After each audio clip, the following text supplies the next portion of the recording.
میرا نام ہے ابو بکر تلیم والا، اور آج میں آپ کو ایک ایسے موضوع کی طرف لے جانا چاہتا ہوں جو ہمارے زندگی سے گہری ہے، وہ ہے جان اور جانداروں کی کہانی۔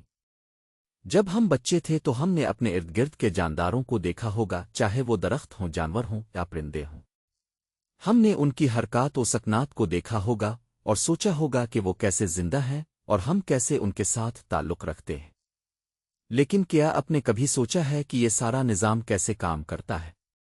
یہ کہانی جان اور جانداروں کی ہے، اور یہ ہے جان اور جانداروں کی تعلیم یعنی بائیولوجی۔ آج ہم ایک ایسے کتاب کی طرف نظر ڈالیں گے جس کا عنوان ہے جان اور جانداروں کی تعلیم اور عطی تنوع۔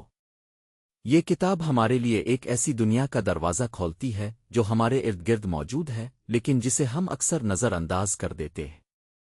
یہ کتاب ہم کو جان اور جانداروں کی دنیا میں لے جاتی ہے اور ہم کو دکھاتی ہے کہ یہ دنیا کتنی عظیم اور متنوع ہے۔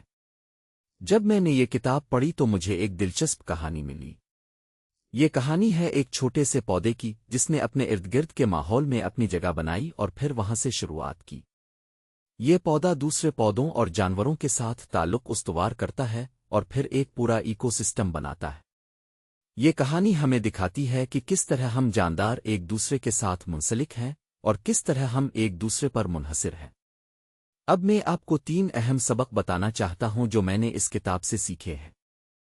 پہلا سبق ہے کہ ہر جاندار کا اپنا ایک خاص کردار ہوتا ہے۔ ہر جاندار، چاہے وہ پودا ہو یا جانور، اپنے ماحول میں ایک خاص کام کرتا ہے جو دوسرے جانداروں کے لیے فائدہ مند ہوتا ہے۔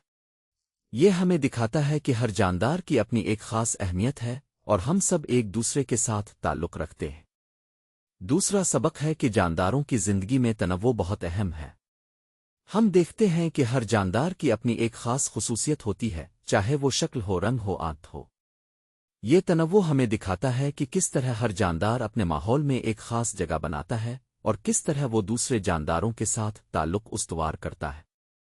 تیسرا سبق ہے کہ ہم جانداروں کو اپنے ماحول کا خیال رکھنا چاہیے۔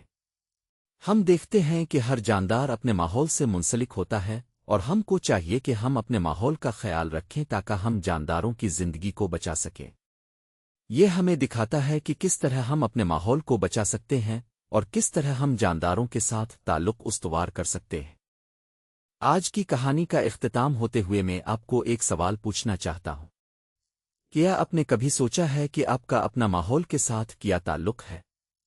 کیا آپ نے کبھی سوچا ہے کہ آپ کا اپنا جانداروں کے ساتھ کیا تعلق ہے؟ اگر آپ نے سوچا ہے تو برا کرم ہمیں اپنے خیالات سے متعلق بتائیں۔ اگر آپ نے نہیں سوچا ہے تو آج سے شروع کریں۔ ہم جانداروں کی زندگی کو بچانے کے لیے آج سے شروع کریں آپ کا وقت۔